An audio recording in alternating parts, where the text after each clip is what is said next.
Bismillahirrahmanirrahim. Assalamualaikum warahmatullahi wabarakatuh.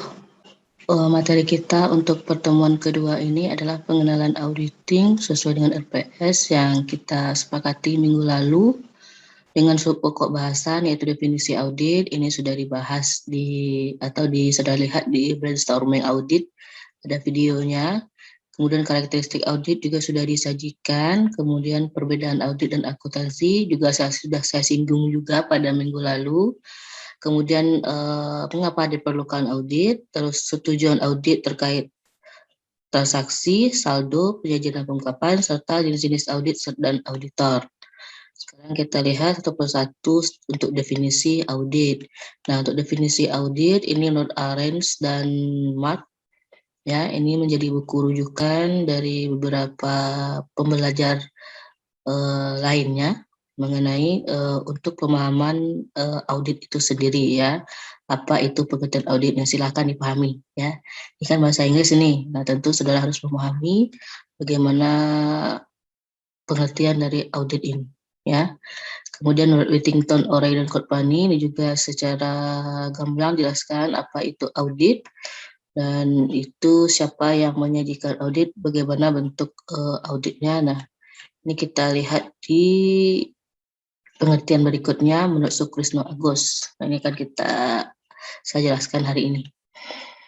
Nah, menurut Sukrisno Agus, auditing atau audit itu adalah suatu pemeriksaan yang dilakukan secara kritis dan sistematis ya, di mana pemeriksaan ini dilakukan oleh pihak yang independen, yang tidak memihak terhadap siapapun. Jadi apa yang dia kerjakan itu berdasarkan pemikirannya sendiri dan pandangannya sendiri, berdasarkan kompetensi yang dimilikinya. Yang diperiksa itu adalah laporan keuangan yang disusun oleh manajemen, yang menyertainya itu adalah catatan dari laporan keuangan itu bentuk catatan pembukuan, kemudian bukti-bukti pendukungnya dengan tujuan bahwa audit itu untuk memberikan pendapat mengenai kewajaran dari laporan keuangan. Nah, ini yang perlu digarisbawahi.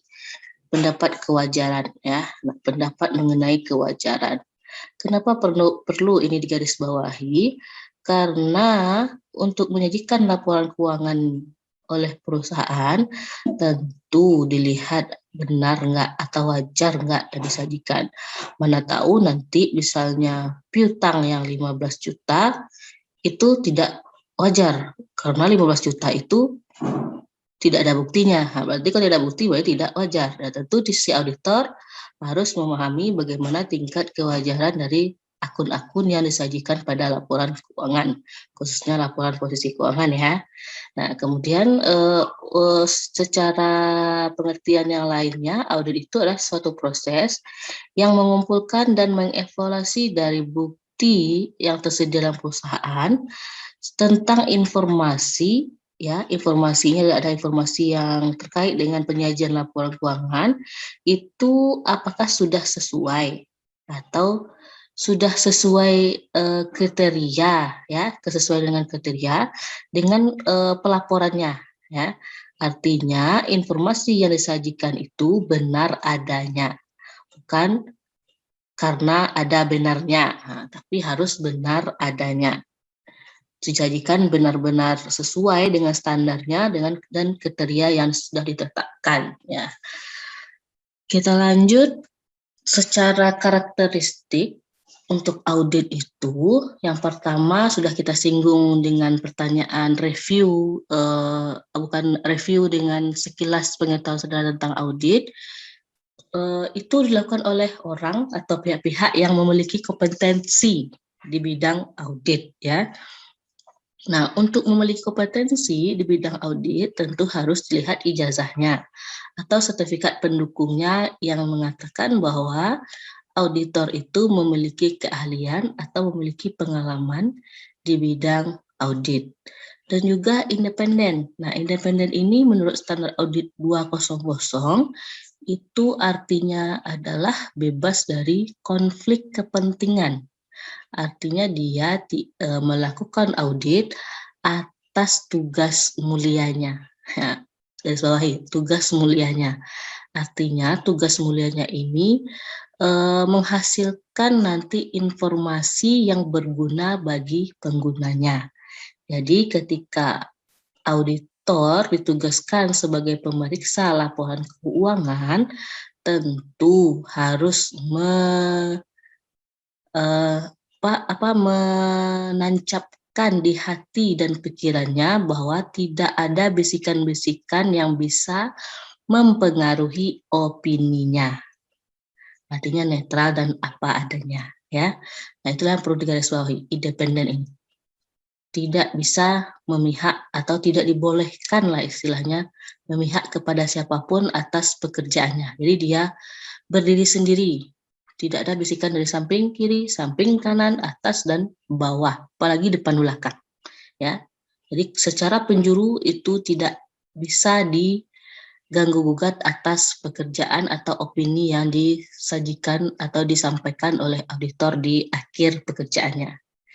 Nah, itulah yang menjadi karakteristik audit yang pertama. Nah, untuk yang kedua itu auditnya itu sendiri atau pemeriksaan dilakukan secara sistematis. Nah, sistematis ini artinya ada langkah-langkahnya atau ada prosedur awalnya sampai menghasilkan laporan audit, ya. Nah, terdiri dari audit plan-nya, perencanaan auditnya, siapa-siapa saja staf audit yang ditugaskan, kemudian batas materialitas dan perhitungan risiko audit itu sendiri. Sedangkan kritis, nah kritis ini maknanya itu adalah si auditor meyakini dan mempercayai bahwa informasi yang didapatkannya dari perusahaan terkait penyajian laporan keuangan itu benar, artinya tidak si auditor yakin ini sudah wajar. Nah, itu artinya kritis. Ketika auditor dihadapkan ada dokumen-dokumen yang perlu dikonfirmasi atau perlu dicari tahu kenapa begini, tentu ada keingintahuan auditor atau keanalisa auditor terhadap informasi yang disajikan. Ya, sampai si auditor merasa yakin bahwa informasi yang disajikan itu wajar, ya. Tentu dihadapi dengan kemampuan yang mumpuni atau kompeten di bidangnya terkait dengan pendidikannya, pengalaman dan keahlian yang dimilikinya. Seterusnya karakteristiknya audit itu adalah auditor itu memeriksa laporan keuangan, ya. Yang diperiksanya itu adalah laporan keuangan. Laporan keuangan yang disajikan atau disusun oleh perusahaan yang dikumpulkan bersama bukti-bukti yang ada. Artinya, misalnya kita anggaplah akun kas, berarti ada bukti-bukti untuk kas itu, kas keluar dan kas masuknya. Itu harus dikumpulkan oleh perusahaan beserta catatan-catatannya untuk dianalisis oleh auditor, ya. Itu dalam bentuk bisa dilihat oleh auditor, laporan keuangannya, laporan posisi keuangan, kemudian laporan laba rugi komprehensif, kemudian laporan perubahan ekuitas, juga mungkin laporan arus kas dan catatan atas laporan keuangan. Nah, itu yang akan diperiksa oleh auditor, ya. Seperti yang saya katakan sebelumnya, semua laporan keuangan itu mesti diperiksa auditor untuk memeriksa keyakinannya bahwa laporan keuangan yang disusun oleh perusahaan atau manajemen itu wajar atau sesuai dengan standar yang berlaku. Kemudian kita lihat perbedaan antara auditing dengan accounting. Nah, sekarang kita lihat dulu yang accounting, ya. Accounting ini di sini tertulis bahwa mempunyai sifat yang konstruktif, ya. Kalau konstruktif, kalau kita anggap ini bahwa ini kita analogikan dengan siklus akuntansi, ya. Untuk sifat konstruktif ini berarti ada tahap-tahapannya. Tahap awalnya itu dalam proses siklus akuntansi atau seorang pekerjaan akuntan, ya, yang menyusun laporan keuangan tentu disertai dengan bukti awalnya, kan, bukti transaksi yang mempunyai nilai, kemudian di jurnal, kemudian diposting ke buku besar sampai dia menghasilkan laporan keuangan yang digunakan oleh pihak eksternal atau internal. Nah, itulah yang akan dilakukan oleh auditor dalam hal di analitis ya, sifatnya analitis, dianalisa laporan keuangan tersebut. Dianalisa bagaimana penyajiannya, bagaimana pencatatannya, kemudian bagaimana jumlahnya benar atau tidak, atau pos-pos penjualannya benar atau tidak. Kemudian misalnya transaksi untuk pembelian peralatan apakah benar atau salah mencatat jurnalnya. Nah, itu yang akan dilakukan oleh auditor, menganalisa atau menganalisis dari laporan keuangan yang disajikan. Nah, kalau accounting yang menjadi pedoman dalam menyusun laporan keuangan, itu pedomannya adalah ETAP, kemudian PSAK dan IFRS ya. Ini review lagi nih, apa ini ETAP, PSAK dan IFRS. Seterusnya untuk auditing atau yang melakukan pemeriksaan laporan keuangan, ini tentu pedoman dalam melakukan pemeriksaan berdasarkan standar profesional akuntan publik, kemudian kode etik dari profesi akuntan publik, pengendalian mutu, dan ISA. ISA adalah International Standard Auditing ya, secara internasional. Nah, inilah menjadi perbedaan secara umum mengenai antara auditing dengan accounting. Oke, selanjutnya kita lihat dari gambar ini. Nah, ini ada tanda panah 2 untuk accounting dari kiri ke kanan, sedangkan auditing dari kanan ke kiri. Ya, seperti yang saya katakan tadi, kalau accounting itu sifatnya konstruktif, dia menyusun laporan keuangan. Tentu tahap awalnya adalah mengumpulkan bukti dari transaksi yang mempunyai nilai uang sampai dia menghasilkan laporan keuangan. Nah, dari kiri ke kanan. Nah, sedangkan auditing dia dari kanan ke kiri, menganalisa dari laporan keuangan sampai memeriksa dari bukti tersebut. Misalnya untuk akun pendapatan. Nah, pendapatan perusahaan 50 juta. 50 juta itu telusuri di worksheet-nya. Kemudian trial balance-nya benar nggak 50 juta. Nah, kemudian buku besarnya 50 juta itu apa-apa saja. Kemudian penjualannya ada nggak, penjualannya sudah benar atau enggak. Kemudian sampai ke buktinya, pencatatannya, bukti-bukti yang dikumpulkan ini benar atau enggak, atau bukti palsu. Nah, itu yang akan dilakukan oleh auditor ya, menganalisis dari masing-masing akun atau seluruh akun, bisa dikatakan seperti itu, terhadap sampai ke bukti-bukti yang terkait dengan akun itu. Nah, itulah perbedaannya secara umum ya. Kita lanjut, kalau ini perbedaannya dalam hal accounting tadi pencatatan transaksi dan penyusunan laporan keuangan, sedangkan auditing itu mengevaluasi dari laporan keuangan itu atas kewajarannya dengan penghubungnya adalah GAAP. Nah, apa ini GAAP ini? Kalau G ini kalau nggak salah general, P ini prinsipal. Nah, AA ini sudah cari tahu. Apa tuh AA ya? General awalnya, prinsipal belakangnya. Silahkan cari tahu nih, ini banyak di internet ini. Oke, selanjutnya ini mengapa diperlukan audit ya? Tentu setiap perusahaan ya ada tuntutan-tuntutannya untuk supaya bisa berjalan atau bisa diakui dalam pelaporan keuangannya atau informasi yang dihasilkan. Nah, salah satunya adalah dengan pemeriksaan oleh auditor eksternal, yaitu dari KAP ya. Nah, salah satunya ketika perusahaan yang tidak diaudit laporan keuangannya, nah, ada kemungkinan nanti bahwa laporan keuangannya itu disajikan salah. Ya.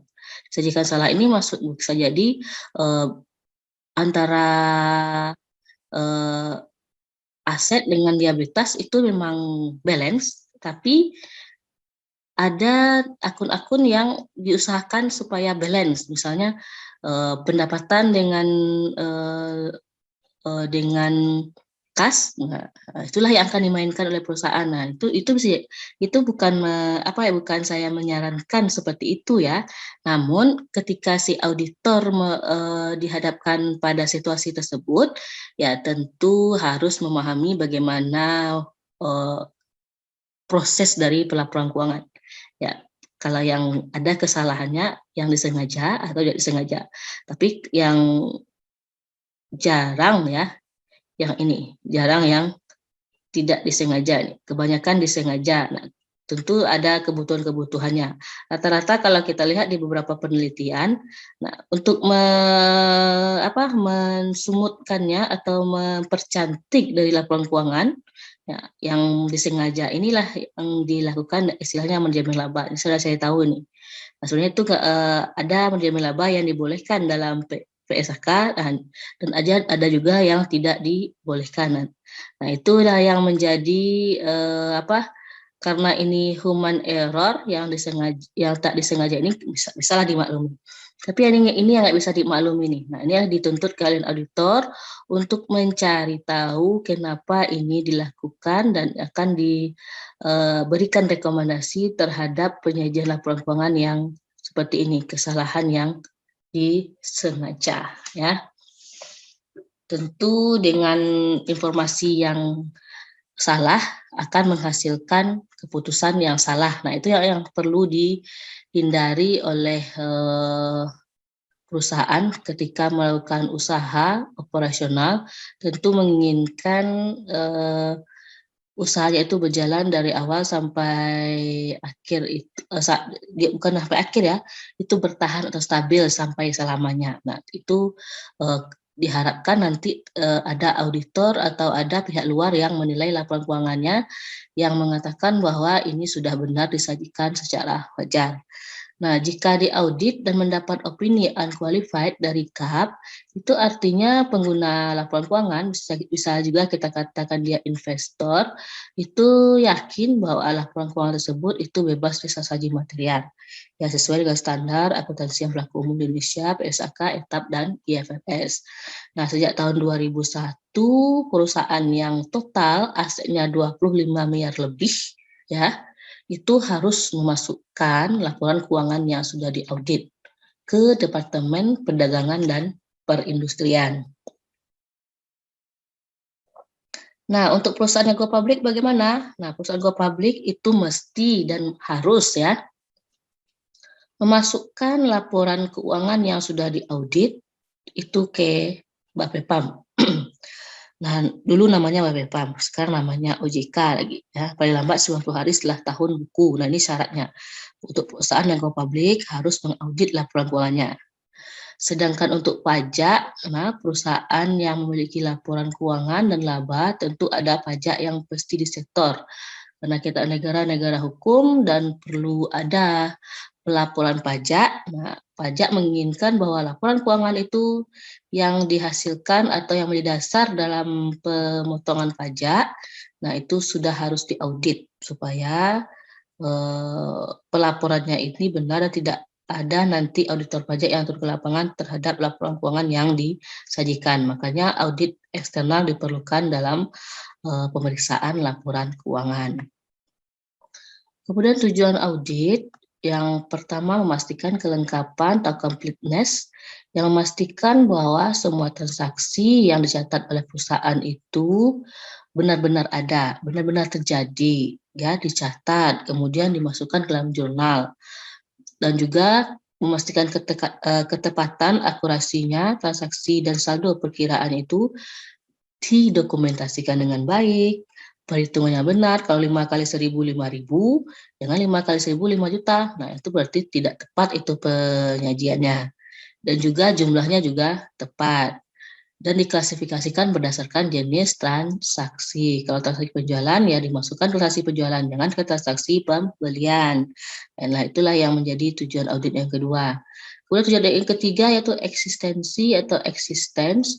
Nah, dengan adanya audit, maka pencatatan semua harta serta kewajiban memiliki eksistensi sesuai dengan tanggal tertentu. Nah, artinya ini jika perusahaan memiliki harta, misal kita anggaplah kendaraan, ya, misalnya perusahaan memiliki kendaraan 5 buah. Nah, kendaraan 5 buah ini apakah benar eksistensinya, apakah benar ada di pabrik atau di parkiran, atas hak kepemilikan siapa? Jangan-jangan yang 5 buah itu bukan milik perusahaan, milik orang lain. Nah, ini apa yang perlu dipastikan oleh si auditor ya, memastikan harta perusahaan itu benar milik perusahaan, bukan milik orang lain atau milik yang disewa. Nah, itu yang akan menjadi tujuan audit untuk memastikan dari eksistensi dari harta atau aset perusahaan.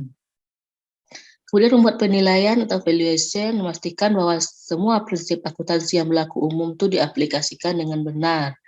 Klasifikasinya juga dicatat dengan jenis transaksinya, kemudian pisah batasnya, kalau dia transaksi dekat dengan tanggal neraca, dicatat dengan periode yang sesuai. Kemudian pencatatan transaksi di akhir periode akuntansi, nah itu juga harus dicatat. Nah, jadi di salah saji nih, kemungkinan besar ini salah saji. Misalnya di periode akuntansi transaksi bukan di periode akhir akuntansi ya, kita anggap periode akhir akuntansi itu kan biasanya 31 Desember. Nah, pencatatannya 31 Desember, tapi pelaksanaannya di Januari tahun depan. Nah, atau pembayarannya diterimanya Januari tahun depan. Nah, bagaimana proses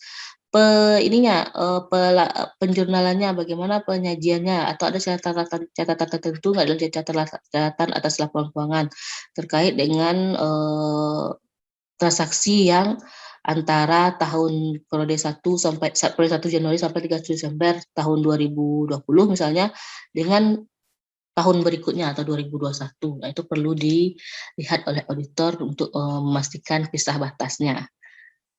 Kemudian untuk tujuan audit terkait transaksi, ini ada keterjadian, kelengkapan, keakuratan, posting dan validity saran, klasifikasi dan penetapan waktu ya. Kalau kelengkapan transaksi itu memang dicatat, kemudian kelengkapannya transaksi yang terjadi itu dicatat sesuai dengan bukti-buktinya atau transaksinya sudah ada fakturnya, kemudian keakuratannya dengan jumlah yang benar, 5 kali 2 jangan 20, 5 kali 2 adalah 10. Nah, itu yang perlu dilihat oleh auditor.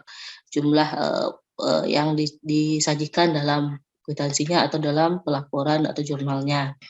Kemudian posting dan pengisi sarannya, pembukuannya bagaimana, apakah sama dengan file induknya dengan ikhtisarnya, dan itu tentu dilihat nanti dianalisis oleh auditor. Kemudian klasifikasinya ini memastikan bahwa transaksi yang dicatat itu dicatat dalam jurnal itu diklasifikasikan secara tepat dan penetapan waktu transaksi catat pada tanggal yang benar, jangan tanggal yang berlalu ya. Misalnya beli pena satu buah hari ini, tapi transaksinya tanggal kemarin. Nah, itu perlu diperhatikan dalam transaksi yang terjadi di perusahaan oleh auditor. Kemudian kalau tujuan audit terkait saldo, ini ada 7 yang menjadi tujuan auditnya, yaitu hak dan kewajiban, kemudian kelengkapan, keakuratan, klasifikasi, cut off atau pisah batas, hubungan yang rinci, dan nilai yang dapat direalisasi. Kemudian seterusnya tujuan audit terkait penyajian dan pengungkapan. Ini ada keterjadian, hak dan kewajiban, penilaian alokasi, klasifikasi, dan dapat dipahami. Oke, seterusnya, nah ini jenis audit lagi. Nah, jenis-jenis audit itu secara umum ada 3 ya. Yang pertama audit operasional. Kita lihat apa itu audit operasional. Di sini dikatakan audit operasional itu tujuannya adalah menilai efisiensi dan efektivitas prosedur dan metode berjalannya suatu organisasi. Nah, berarti terkait dengan efisiensi dan efektivitas, efisien dan efektivitas. Hal yang dinilai dalam audit operasional ini adalah bagaimana perusahaan melakukan penerapan akuntansi terkait dengan kegiatan perusahaan ya atau kegiatan operasional perusahaan. Bagaimana prosedur produksinya, bagaimana distribusi dan pemasarannya, dan hal-hal lain yang terkait dengan operasional perusahaan ya. Jadi audit operasional itu adalah menilai kegiatan perusahaan ini efektif atau enggak, efisien atau enggak. Nah, jadi kalau kita contohkan audit operasional ini misalnya ya di bagian administrasi penjualan lah, kita anggap bagian administrasi penjualan kan di distribusi dan pemasaran ini, di pemasarannya. Misalnya si auditornya atau internal auditornya ini mengatakan bahwa 5 kasir dalam proses penjualan itu sangat boros dalam pelaporan dalam menggajinya. Artinya untuk 5 kasir ini bisa dilakukan oleh 3 kasir cukup. 3 kasir cukup, 3 kasir saja untuk melakukan transaksi penjualan atau pencatatan penjualan di bagian pemasaran ini.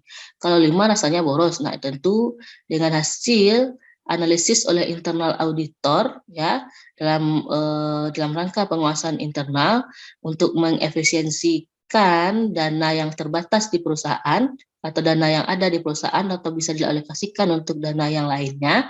Nah, auditor harus melakukan rekomendasi. Artinya hasilnya dari audit operasional ini adalah berupa rekomendasi. Nah, untuk perbaikan supaya kinerja perusahaan meningkat. Dengan 5 kasir, gajinya kita anggap 25 juta. Kalau 3 kasir 15 juta, berarti irit dong 10 juta, kan efisien jadinya atau efektif ya tahap-tahapan dalam kegiatan penjualannya. Itulah yang dilakukan oleh audit operasional. Nah, audit operasional tadi saya katakan ada audit internal ya. Audit operasional ini dilakukan oleh bagian dari perusahaan, artinya dia masuk ke dalam struktur organisasi perusahaan, digaji langsung oleh perusahaan dan dibayarkan oleh perusahaan dalam rangka pengawasan internal. Artinya dia mengawasi kegiatan perusahaan untuk menilai efisiensi dan efektivitas dari kegiatan itu ya, kegiatan yang dilakukan oleh perusahaan itu terkait dengan operasionalnya. Dan juga dia bagian dari karyawan ya, seperti itu ya kalau audit operasional. Beda dengan audit keuangan atau akuntan publik, nanti kita bahas di slide berikutnya. Nah, jenis audit yang kedua itu audit ketaatan. Ya, audit ketaatan ini menilai atau melakukan pemeriksaan apakah suatu organisasi itu menjalankan tugasnya atau menjalankan pekerjaannya itu sesuai enggak dengan prosedur atau aturan atau kebijakan yang ditetapkan. Artinya ada SOP-nya. Barangkali SOP-nya ada, tapi tidak dilakukan. Nah, misalnya seperti ini ya, dalam proses perkuliahan ya. Dalam proses perkuliahan bisa kita anggap offline ya. Perkuliahan offline atau tatap muka sebelum perkuliahan dimulai tentu ada prosedur atau aturan yang dilakukan yang harus dilakukan oleh dosen dengan mahasiswa. Misalnya mahasiswa harus datang paling lambat 10 menit setelah jadwal yang ditentukan. Nah, dosen tidak boleh terlambat. Kemudian ada untuk pertemuan pertama misalnya ada penyampaian atau penjelasan terkait dengan RPS atau materi disajikan sampai pertemuan terakhir. Nah, itu kan salah satu prosedurnya adalah di awal perkuliahan ya. Nah, seandainya prosedurnya ada, SOP-nya ada, tapi tidak dijalankan. Nah, inilah yang menjadi tugas bagi auditor atau audit ketaatan untuk menilai berjalannya enggak atau taat enggak si yang melakukan SOP ini di kegiatannya atau kegiatan tertentu di perusahaan. Nah, siapa yang melakukan audit ketaatan ini? Nah, kalau untuk auditor di luar unit itu BPK dan BPKP. BPK ini Badan Pemeriksa Keuangan dan Badan Pemeriksa Keuangan Provinsi ya. Nah, hasil audit dari audit ketaatan ini berupa tingkat ketaatan dari suatu unit ya. Bagaimana mereka menjalankan prosedur itu sesuai atau enggak. Atau berapa persen dia melakukan atau berapa persen taatnya, berapa persen patuhnya. Nah, itu yang akan dinilai oleh si auditor. Selanjutnya, nah audit laporan keuangan. Nah, audit laporan keuangan, nah ini yang dihasilkan, yang dilakukan oleh auditor, ya. Ini tujuannya adalah untuk menentukan apakah laporan keuangan tersebut dinyatakan sesuai dengan kriteria dan menghasilkan opini audit. Berarti ada kriteria yang harus dipenuhi oleh perusahaan dalam menyajikan laporan keuangan itu wajar atau tidak, ya. Dan dihasilkan opini audit oleh si auditornya. Nah, kemudian auditor laporan keuangan itu melihat kesesuaian antara laporan keuangan dengan kriteria atau persyaratannya, kemudian risiko kesalahan atau penyimpangan dan bukti-bukti yang mendukung penyusunan laporan keuangan. Nah, hasil audit itu adalah opini auditor, ya, menunjukkan kewajaran dari laporan keuangan tersebut. Nah, jenis-jenis auditor, ada auditor pemerintah, internal, independen, dan pajak. Nah, auditor pemerintah ini suatu profesi juga, semuanya adalah profesi untuk akuntan, khususnya auditor. Auditor pemerintah yang menjadi auditor eksternal itu adalah BPK, internal itu adalah BPKP, Inspektorat, dan Bawasda atau Badan Pengawasan Daerah namanya. Kemudian auditor internal yang menguji atau menilai dari efektivitas dan efisiensi perusahaan tadi. Kemudian auditor independen atau auditor eksternal yaitu akuntan yang bernaung di bawah kantor akuntan publik. Seterusnya auditor pajak yang melakukan pemeriksaan dan penyidikan pajak terhadap laporan pajak yang diberikan oleh organisasi atau perusahaan-perusahaan tertentu ya, yang menilai apakah laporan itu sesuai atau tidak, atau ada penyimpangan-penyimpangan yang dilaporkan yang disajikan oleh si perusahaan yang diaudit oleh auditor pajak ya. Oke, untuk hari ini demikian penjelasannya terkait pertemuan hari ini. Mudah-mudahan memberikan informasi yang bermanfaat dan dapat diterapkan dan dapat menjadi acuan saudara sebagai artinya ada harapannya nanti saudara bisa memiliki pengetahuan terhadap audit, salah satunya kemudian bisa membayangkan atau memetakan bagaimana saudara nantinya ketika sudah belajar audit, khususnya audit 1 ya. Terima kasih atas perhatiannya. Banyak maaf. Assalamualaikum warahmatullahi wabarakatuh.